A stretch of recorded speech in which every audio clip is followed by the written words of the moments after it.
भारत माता की। भारत माता की। भारत माता की। देश की राजधानी दिल्ली के सभी भाई बहनों को मेरा नमस्कार।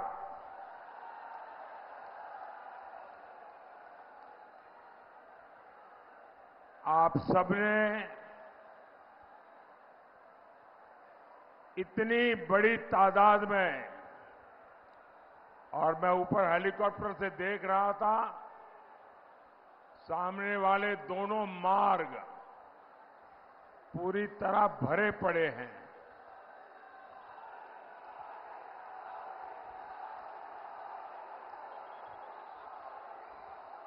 ये उमंग, ये उत्साह इस बात का गवाह है कि फिर एक बार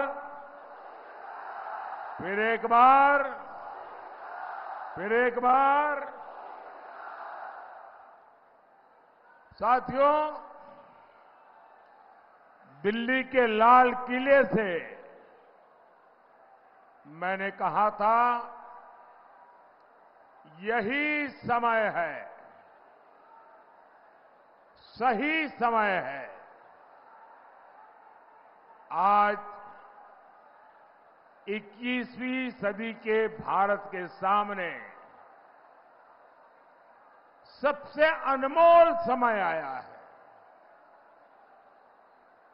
ये वो समय है, ये जो बोर्ड वगैरह नीचे रखिए ताकि पीछे लोग परेशान हो रहे हैं। आप नीचे रखिए, मैंने देख लिया, आप नीचे रखिए, नीचे रखिए। आप यहां भी आगे आने की कोशिश मत कीजिए भाई, प्लीज। आप जहां हैं वहां रहिए, अब जगह नहीं है आगे आने की। कृपा करके आप जहां हैं वहीं रहिए। आपका ये प्यार, आपका आशीर्वाद, आपका उमंग, आपका उत्साह, ये सब कुछ मेरे सर आंखों पर।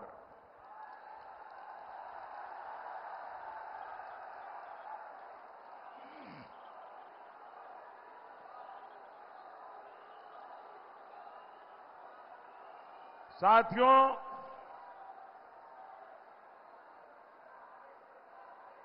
सही समय है, यही समय है।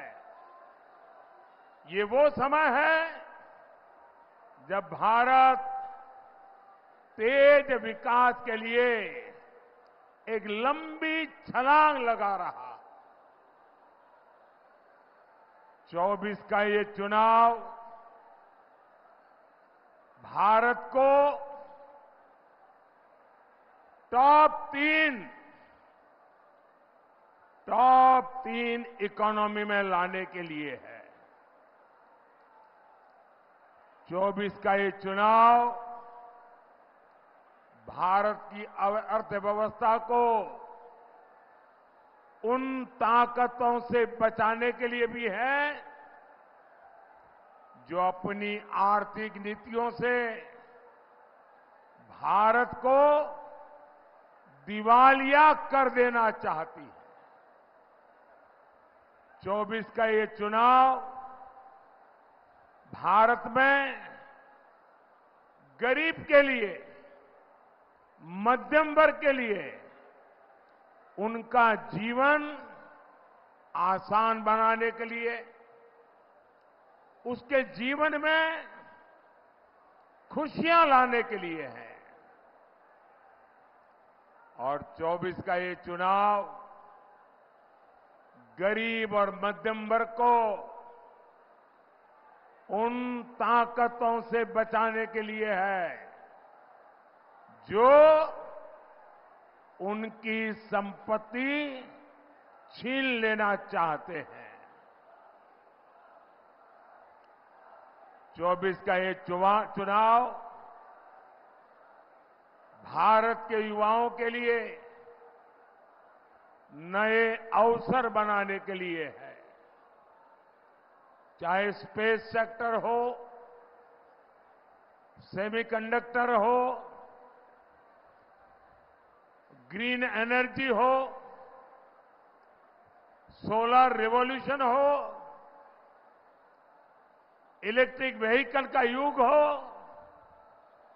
हर क्षेत्र में युवाओं को आगे बढ़ाने के लिए है।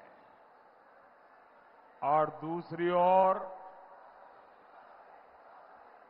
24 का ये चुनाव उस परंपरा को, उस सोच को भी हराने का चुनाव है जिसने बरसों तक भाई भतीजावाद, परिवारवाद के चलते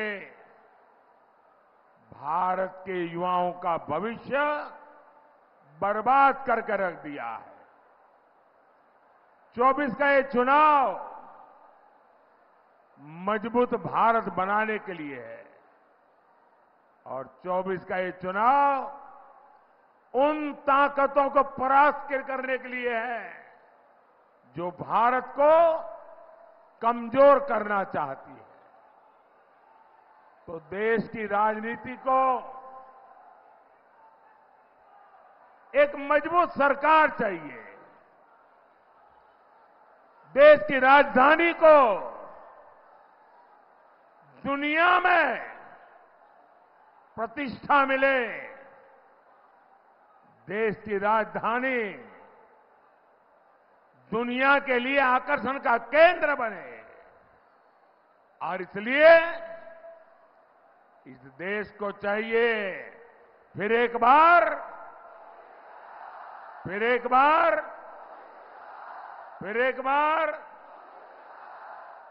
साथियों, मैं इसे ईश्वर का आशीर्वाद मानता हूं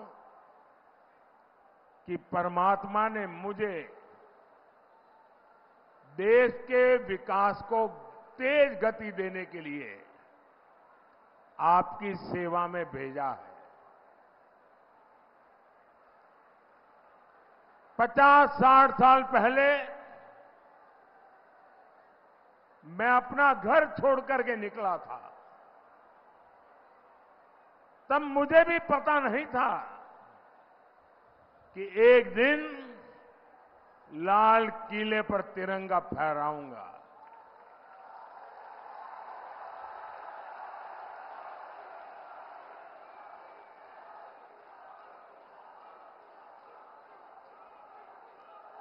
पचास 60 साल पहले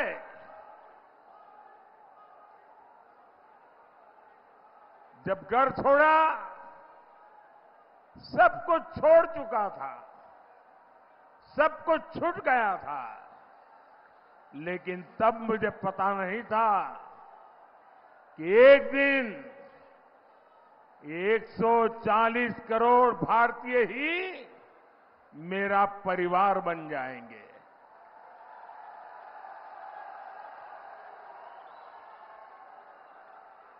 साथियों,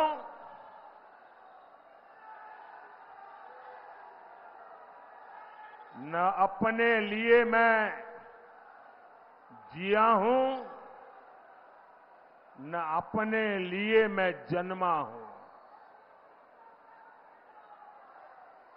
मैं आपके लिए और आपके बच्चों के उज्जवल भविष्य के लिए जी जान से खप रहा हूं।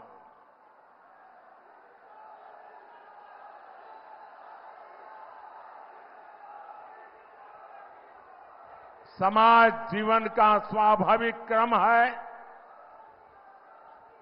कि हर परिवार, घर का हर मुखिया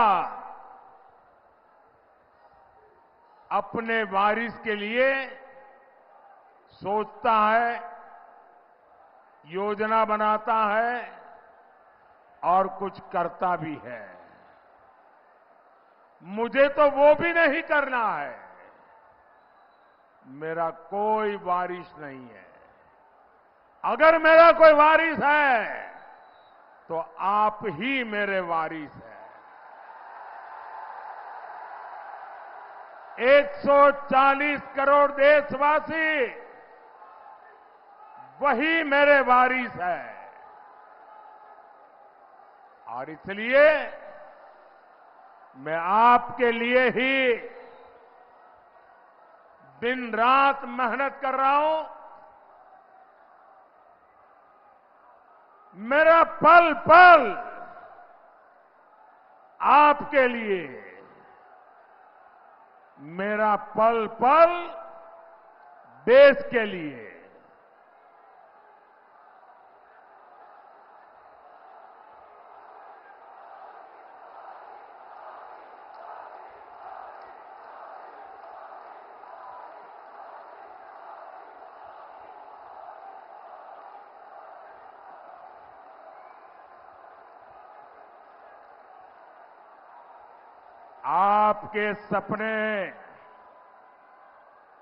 आपके सपने ही मेरा संकल्प है।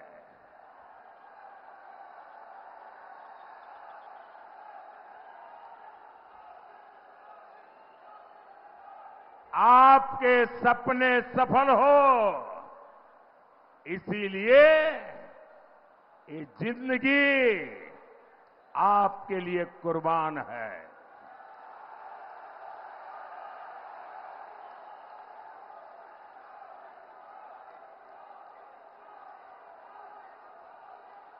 ट्वेंटी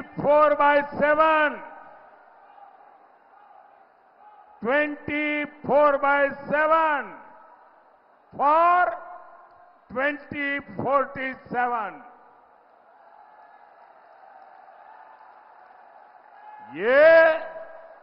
ये मोदी की गारंटी है।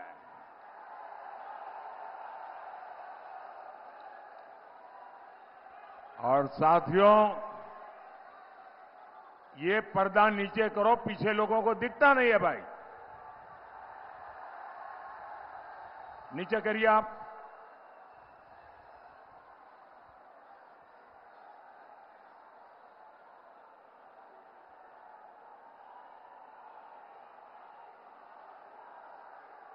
साथियों,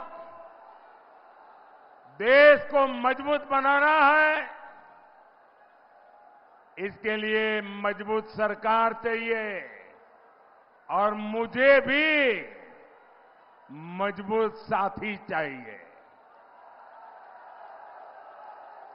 और इसलिए दिल्ली में भी ऐसे हमारे सभी उम्मीदवारों को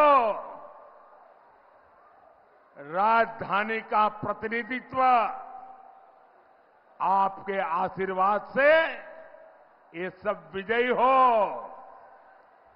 विकसित भारत का मेरा संकल्प पूरा करने के लिए ये मेरे साथी बने।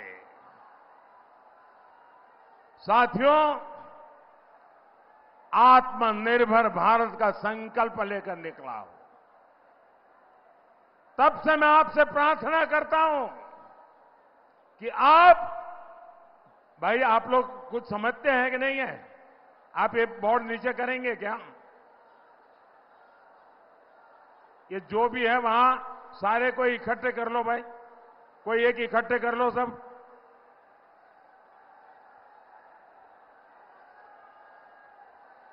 भाई आपका प्यार मेरे सर आंखों पर, लेकिन प्यार इतना मत करो कि पीछे वालों को दिखाई ना दे।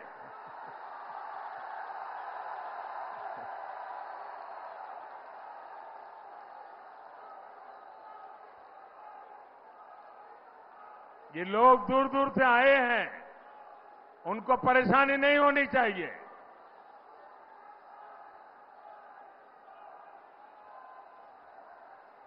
साथियों, आप चाहते हैं देश में फिर एक बार मजबूत सरकार बने?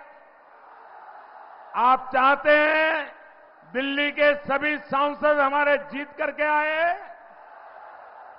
तो इसके लिए आपको हर बूथ में कमल खिलाना होगा। हर बूथ में कमल खिले, तभी तो देश मजबूत होगा। साथियों, विकसित होते भारत की राजधानी भी विकसित दिखनी चाहिए, विकसित होनी चाहिए।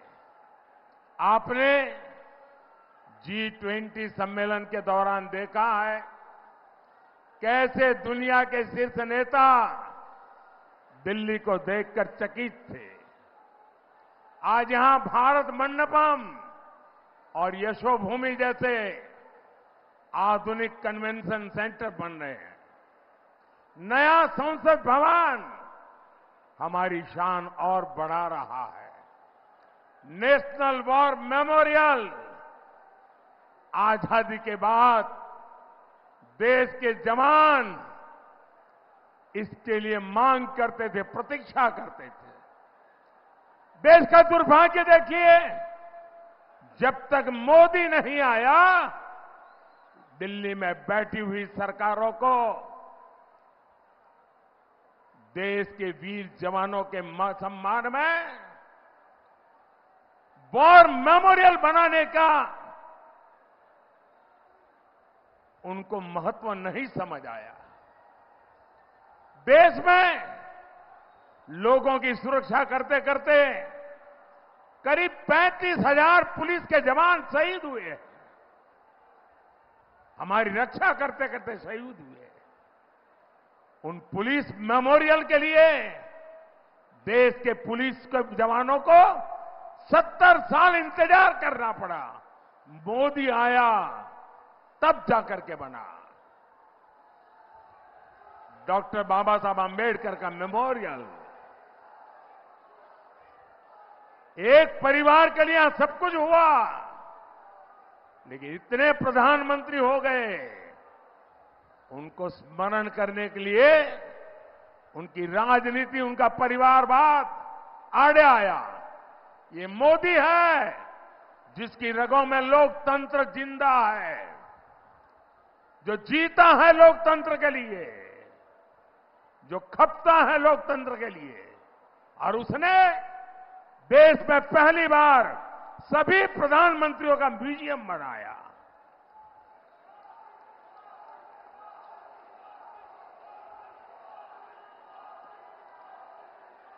ऐसे अनेक स्मारक बन रहे हैं जो आधुनिक दिल्ली के दर्शन कराते हैं। हर शाम जब कर्तव्य पथ पर हजारों परिवार खुशियां के पल बिताते हैं, तब लगता है कि मेरी मेहनत सफल हो रही है। साथियों, मोदी का 10 वर्ष का सेवा काल दिल्ली के इंफ्रास्ट्रक्चर के लिए एक ट्रांसफॉर्मेशन का कालखंड रहा है। मेरा फोकस रहा है ईज ऑफ लिविंग पर, ईज ऑफ ट्रैवल पर। 10 साल पहले दिल्ली में नेशनल हाईवे की लंबाई 80 किलोमीटर थी, 80 किलोमीटर थी। अब ये 160 किलोमीटर से ज्यादा हो गई है, 160 किलोमीटर से ज्यादा हो गई है। इन 10 सालों में 4 लेन के हाईवे, इसकी लंबाई 2 गुनी हो गई है। हजारों बड़े वाहनों को अब दिल्ली में आने की जरूरत नहीं पड़ती। दिल्ली एनसीआर से होकर शानदार एक्सप्रेसवे चारों तरफ बन रहे हैं। 2014 में दिल्ली मेट्रो का जितना बड़ा नेटवर्क था, आज उससे 2 गुना बड़ा मेट्रो नेटवर्क दिल्ली के पास है। आज दिल्ली मेट्रो में हर रोज 65 लाख लोग सफर करते हैं। ये यात्रीगण अब ध्यान दे रहे हैं कि अब मेट्रो का गेट सिर्फ विकास की तरफ खुलता है। और अब तो नमो भारत ट्रेन भी दिल्ली एनसीआर की नई पहचान बन चुकी है। मैं दिल्ली के लोगों को एक और बात कहूंगा। आज दिल्ली में जितनी भी इलेक्ट्रिक बसें चल रही हैं, पर्यावरण से मुक्ति के जो समस्याएं हैं पर्यावरण की, उससे मुक्ति के लिए भारत सरकार ने एक अहम कदम उठाया। देश के बड़े बड़े शहरों को भारत सरकार इलेक्ट्रिक बसेस दे रही है। आपने देखा होगा दिल्ली को भी भारत सरकार ने ऐसी सैकड़ों बसें दी हैं ताकि दिल्ली के लोगों की सुविधा भी बढ़े और पर्यावरण की भी रक्षा हो। साथियों, हम सब जानते हैं दुनिया में कोई भी जगह हो, इंफ्रास्ट्रक्चर का विकास इन्वेस्टमेंट लेकर आता है। आज छोटे से छोटे दुकानदारों से लेकर बड़े बड़े बिजनेस तक सभी फायदे में है, क्योंकि भारत सरकार दिल्ली का चौतरफा विकास कर रही है। साथियों, मोदी दिल्ली के हर गरीब, हर मिडिल क्लास परिवार का जीवन आसान बनाने के लिए प्रतिबद्ध है। पूरी दिल्ली में पाइप से सस्ती गैस पहुंचाने का काम तेजी से चल रहा है। इससे हमारी बहनों को बहुत सुविधा हो रही है। मुफ्त अनाज की योजना भी लाखों लोगों के बहुत काम आ रही है। सबके घर का सपना पूरा करना भी मोदी की गारंटी है। आप देखिए, एक तरफ अनऑथराइज्ड कॉलोनीज को रेगुलर करने का काम चल रहा है, वहीं दूसरी तरफ झुग्गियों की जगह पक्के घर बनाने का अभियान भी जारी है। मिडिल क्लास के जो साथी अपना घर बनाना चाहते हैं, उनको भी भाजपा सरकार बड़ी आर्थिक मदद देने जा रही है। साथियों, गरीब और मध्यम वर्ग की बचत को बढ़ाने के लिए मोदी ने एक और योजना शुरू की है। ये योजना है पीएम सूर्यघर मुफ्त बिजली योजना। ये योजना दिल्ली के लोगों के लिए ट्रिपल बेनिफिट वाली है, 3 फायदा कराएगी। इस योजना में आपका 300 यूनिट तक का बिजली बिल 0 हो जाएगा।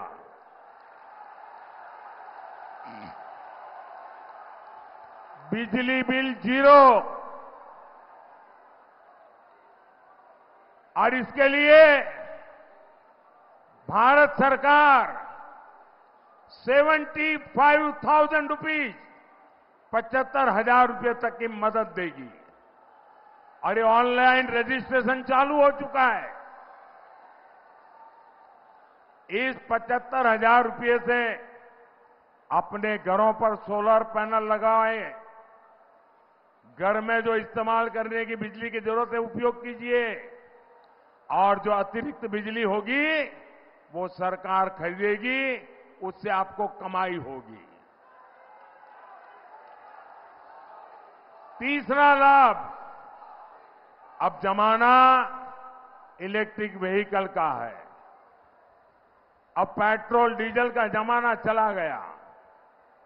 अब इलेक्ट्रिक व्हीकल आपके घर में खुद की बिजली, खुद का सोलर प्लांट, आपके व्हीकल का चार्जिंग भी आपके घर में। मतलब दिन भर आप स्कूटर लेकर के, स्कूटी लेकर के, मोटरसाइकिल लेकर के, कार लेकर के, अगर इलेक्ट्रिक व्हीकल है तो उसका बिल भी 0 हो जाएगा। भाई और बहनों, राजधानी दिल्ली में हो रहे इन विकास कार्यों के बीच इंडी गठबंधन दिल्ली को तबाह करने में जुटा है। ये लोग राजनीति का लगातार पतन करने के जिम्मेदार हैं। ये लोग करोड़ों देशवासियों का भरोसा तोड़ने के लिए जिम्मेदार है। ये लोग दिल्ली को लूटने का कोई मौका नहीं छोड़ रहे। ये लोग भ्रष्टाचार मिटाने के नाम पर आए थे और हजारों करोड़ के घोटाले में जेल के चक्कर लगा रहे हैं।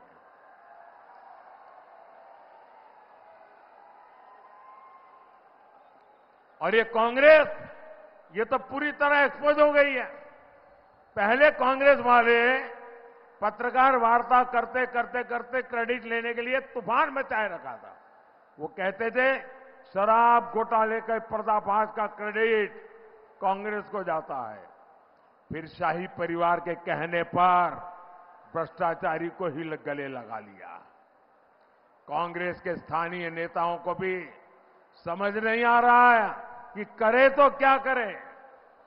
दिल्ली, हरियाणा, यहां दोस्ती और पंजाब में कुश्ती, ये ढोंग कब तक चलेगा? दुनिया देख रही है कि कैसे एक भ्रष्टाचारी दूसरे भ्रष्टाचारी को कवर दे रहा। साथियों, एक जमाना था जब कांग्रेस पूरे देश पर राज करती थी। उनकी उंगलियों के इशारों से सरकारें बनती थी और गिरती थी। कांग्रेस की 4 पीढ़ियों ने दिल्ली पर राज किया, लेकिन आज ये दिल्ली में 4 सीट तक लड़ने की उनकी ताकत नहीं रही है। कांग्रेस इस सीट पर भी नहीं लड़ पा रही है जहां देश की सौंदर्य है और जहां इनका 10 जनपद का दरबार है। लेकिन फिर भी कांग्रेस का घमंड नहीं टूटा है। साथियों, इंडी गठबंधन वालों ने अपने राजनीतिक स्वार्थ में आपके स्वास्थ्य को भी दांव पर लगा दिया। यहां केंद्र सरकार के अस्पतालों में 5 लाख रुपए तक मुफ्त इलाज हो रहा है, लेकिन इंडी वालों ने यहां आयुष्मान भारत योजना पर रोक लगा रखी है। मोदी ने अब तय किया है हर परिवार के 70 वर्ष के ऊपर के बुजुर्गों को भी मुफ्त इलाज की सुविधा मिलेगी और इससे परिवार के खर्च में बहुत बड़ी राहत होगी, बहुत बड़ी बचत होगी। लेकिन इसका फायदा दिल्ली सरकार के अस्पतालों में आपको नहीं मिल पाएगा। ये लोग दिल्ली के एक भी बुजुर्ग को भारत सरकार की योजना का लाभ नहीं लेने देते। मेरा आपसे अनुरोध है, 70 साल के ऊपर के सब लोगों को मिलिए, उनको बताइए कि मोदी ये देना चाहते हैं, लेकिन ये दिल्ली की सरकार रुकावट बनी है और एक भी बुजुर्ग का वोट ये इंडी गठबंधन वालों को जाना नहीं चाहिए। भाई और बहनों, जब 24 घंटे दिमाग में सिर्फ वोट बैंक चलता हो, तब ना इस तरह की योजनाएं संभव होती है और न ही विकास का कोई अता पता होता है। इंडी गठबंधन का यही हाल है। ये तस्वीकरण के लिए सारी हदें पार कर चुके हैं। इनका मैनिफेस्टो देखिए, ऐसा लगता है जैसे मुस्लिम लीग के दबाव में तैयार किया। ये लोग खतरनाक खेल खेलने जा रहे हैं। मैनिफेस्टो में लिखा है अब सरकारी टेंडरों को धर्म के आधार पर देना चाहते हैं। ये स्पोर्ट्स टीमों में भी धर्म के आधार पर सिलेक्शन करना चाहते हैं। ये देश के बजट को धर्म के आधार पर देना चाहते हैं। और यही नहीं, कांग्रेस के शहजादे आपकी संपत्ति का एक्सरे कराकर आपके घर पर छापा मारकर आपकी संपत्ति का आधा हिस्सा अपने वोट बैंक को देना चाहते हैं। और ये पिछले कई वर्षों से ऐसा करते भी आ रहे हैं। आप जानकर चौंक जाएंगे, 2014 में चुनाव की घोषणा होने के समय वोट पाने के लिए डॉक्टर मनमोहन सिंह जी की जो रिमोट वाली सरकार चलती थी, मैडम सोनिया जी सरकार को पीछे से चलाती थी, उन्होंने वोट बैंक के लिए वोट जिहाद करने वालों से सौदा किया और सौदा किया वो कांग्रेस को वोट देंगे, बदले में कांग्रेस क्या देगी? दिल्ली के लोगों की संपत्ति, हिंदुस्तान के लोगों की संपत्ति, भारत की महान विरासत, 123 प्रॉपर्टी, 123 प्रॉपर्टी रातों रात वोट पाने के बदले में वक्फ बोर्ड को सौंप दी गई थी। ये आपकी प्रॉपर्टी है दिल्ली वालों। 123 प्रॉपर्टी, एक दो नहीं, एक ही निर्णय में, और मकसद यही था कि इनका वोट बैंक खुश हो और चुनाव में उनको फायदा हो। ये संपत्तियां दिल्ली के प्राइम लोकेशंस में है, जहां एक एक गज जमीन की कीमत कई कई लाख रुपए है। क्या इस लूट को दिल्ली के लोग बर्दाश्त करेंगे क्या? क्या ऐसे लोगों को माफ करेंगे क्या? इनको चुन चुन करके साफ करेंगे कि नहीं करेंगे? भाई और बहनों, ये मौका परस्त गठबंधन तुष्टीकरण के लिए देश में हिंसा भी फैला सकता है। याद कीजिए, सीएए कानून आया था तो इन्होंने दिल्ली को महीने तक बंधक बना दिया था। पहले रास्ते रोके और फिर दंगे कराए, लेकिन आज पूरा देश ने कहा है कि इनके झूठ का पर्दाफाश हो चुका है।